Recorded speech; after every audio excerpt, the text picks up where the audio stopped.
Hello and welcome to my courtroom observation. I observed a few different courts through the online websites, through the Indiana court system, and here are some of the things that I found out in the notes I took that I thought were kind of interesting.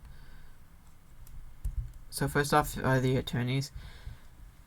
The judge asked the defendant if they needed an attorney, and if they had one, if they needed one, and for if they had one, like already, then they would be in the room with them, and so it was kind of obvious that they had their own because they were in the room. And the judge still asked the question though, and I'm pretty sure it's just like a for formality because they need to ask it so that way that if anything goes wrong down the line that they can't be blamed for not for they can't be blamed because they asked that question, so they knew that they had that their own attorney. And if they didn't have the defendant didn't have an attorney, then the judge would appoint one to him. And the judge had like his own.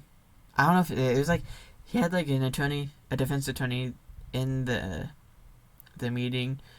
Who he did the defense attorney did like helped like 3 or 4 different defendants with their cases, and this session was like mostly initial appearances, so it went by kind of fast. Like yeah, the defendants went by a little fast, but there was like one defense attorney who did like 3 or 4, like helped 3 or 4 defendants during this. So I don't know if he was just like there to help them, and then like he's going to get someone else like a different defense attorney or what. But there's just one defense attorney that I had on hand that helped like 3 or 4 different people. So that was interesting to see. And then the same prosecutor stayed in the call, like all throughout the call. Unlike the defense attorney, like the defense attorney helped 3 or 4 people, and then he maybe left, and they got like another one. But like this prosecutor, he didn't leave at all. He just like stayed in the meeting, like the call, and he just stayed there and was helping out, like doing his job. It was just interesting to see because I would have thought like if they had did that with the defense attorney, then maybe they would have done that with the prosecutor, but they didn't. And maybe it's like the prosecutor didn't have much to do, but because I watched it for an hour and the prosecutor never changed. So maybe he just needed some like more jobs to take on. I don't really know. And then the attorneys were actually in like the same physical room, like courtroom as that the judge was in, and so like sometimes they muted and were talking about stuff, like about the stuff about the trial that was going on, which was interesting to see. I guess it's kind of probably like the calling them up to the bench or something, I guess. But yeah, that was definitely like neat to see that they muted, and then since they were all 3 in the same room, they just probably talked it over. I don't because they were muted, so I don't know what they were saying specifically, but it's probably like what they were thinking about, like sentencing wise maybe and stuff. So that was interesting. It's an interesting experience to watch it online because I've never watched courtrooms online before. And then for the judges, I watched 3 different judges do their job during my observation, and it was kind of interesting to watch because the judges did stuff a little bit differently. 2 of them were super nice and understanding. Since it was online, a lot of stuff can go wrong, and some stuff did go wrong. Through like the defendant and the defense attorneys had some like technical difficulties. Like one defense attorney, he couldn't get his mic unmuted, and so he was in the same room with the judge. So the judge was like trying to help him with that, so he could start talking again. Like the defense attorney, so people could hear him. So that was interesting to see. And however, there was like one of the judges I watched. He was kind of rude, and he was more impatient than anything. Like a defendant couldn't get his video up, like his video feed up, and the judge kind of like yelled at him about it, and it's like he even though he was trying to do it, he and couldn't figure it out. Like the judge thought yelling at him would help get the video feed up. I don't really know what he was thinking, but yeah. And then the judges were more accommodating to the needs of the defendant, which was interesting because one of them was like one of the defendants. He had like a driving under the influence charge, which got his license taken away, and so he needed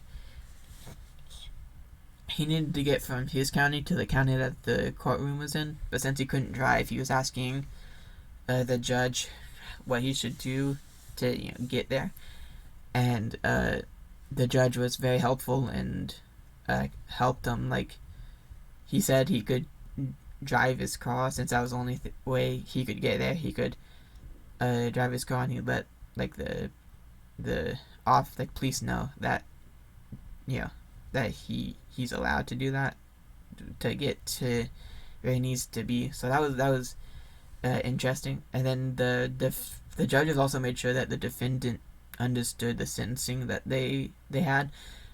So like the judge made sure that they understood like you have to do like community service, or you have to be at like this place at this time, and they like said it a few different times, and like got like a verbal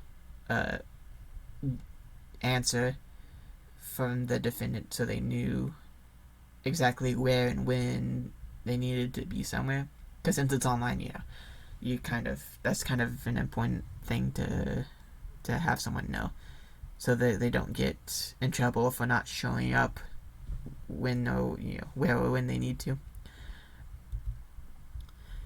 And then the defendants, most of the defendants I saw, they were in prison, prison and jail. I don't know. They were in prison somewhere. They were incarcerated, and they were talking to the judge through Zoom. And like they had the prisons had like a specific room with a computer set up for this, which was kind of interesting to see. Because I didn't know like the prisons and jails had like a specific room set up for like online courtrooms, which I guess makes sense with everything that happened. But it is interesting to see. And the ones that I only watched like one that wasn't in prison, or not two. I watched a couple, I guess, that wasn't they weren't in prison. They were just like in their own homes, and it's kind of interesting to see that, like, because the prisoners kind of acted different than the people who weren't in prison, but regardless of where they weren't really nervous in the courtrooms. They were more like calming, like they were more calm and like collected, I think, like the defendants. And then the judge asked the defendants if they knew how to read and write in English, which I assume is so that way they know what's being said and stuff, like they can read and so they knew what they were signing and stuff, probably, like, cause if they sign like a plea agreement or something. And then the judge also asked that if the defendant knew how to, the judge also asked the defendant if they were forced or paid into signing a plea agreement, if they signed a plea agreement, which I thought was interesting, because it's like a Fifth Amendment right about you can't be coerced into a plea agreement, self-incrimination. So that was interesting to see, like the judge asking that, because I've never really like, it makes sense that he would ask that, because like some people might not be able, or someone may have been forced or paid into a plea agreement.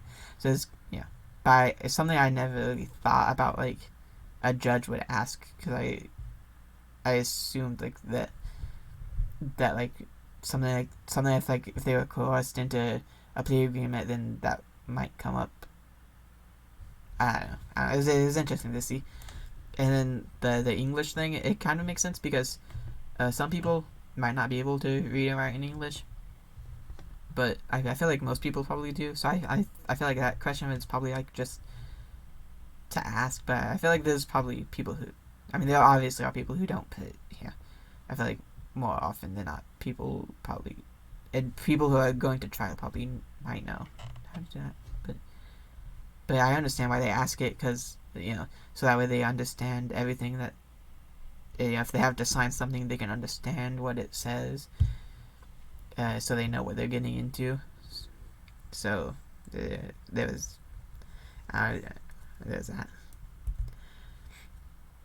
And then there wasn't really a jury in the meetings online. At least the ones that I went to, there weren't any. But again, the ones I went to were like in initial appearances, and I forget if there were juries during that. But even like the ones that weren't initial appearances, it seemed like seemed like they should have one. They didn't, and I don't know if it was just like they didn't have one online, like in the Zoom meeting, or it's like they didn't have one in the Zoom meeting, but maybe like they had, but maybe they had like a jury watching it online, like through the website, and like the courtroom, they could have. I don't really know, but I didn't see like a jury in the during like the Zoom meetings things. There wasn't. There was just like the main characters, like judge, defense attorney, the prosecutor, and the defendant. And then one of the judges dressed differently than the others. Like most of them, the two I watched had like, two of them I watched had like the black robes and like like the traditional what I would think a judge would wear, and then one of them, he was like in he had like on a white shirt and like a colorful bow tie, like it was like a green and red bow tie that he had on, and so it just threw me off. It kind of threw me off because like I wasn't expecting a judge to be wearing something like that. So it's just it's more interesting to see like a judge wearing something that wasn't like a black robe that like most judges wear. At least all the judges I've seen like on TV and stuff wear, and like the other two I watched had that. So I don't know. Maybe he just didn't like a black robe, because I'm not sure if it's you like a thing you have to wear. And then another thing is the judge didn't really seem to be sitting on like the bench like higher up. He was like sitting at the ones I watched. The judge was sitting at like one of the tables in the courtroom, which I guess kind of makes sense, because there's probably no reason to be up on the bench, and if he has like the judge if he has like attorneys in there with them to help talk with and stuff, he's probably wants to be down there. The judge probably wants to be down there with them to talk about stuff. So I guess it makes sense that he wasn't up on the bench, but it's just interesting to see that. It's interesting to see that he wasn't, because but it makes sense why not, because you're online, so he can't really appear higher up unless he was like sitting on the bench with like the camera angle where like just to make it look higher up, but so I don't know. It was interesting to see, and that was like all the things I observed in the courtroom. About like the judges and the attorneys and the defense and stuff. So thanks for watching. Goodbye.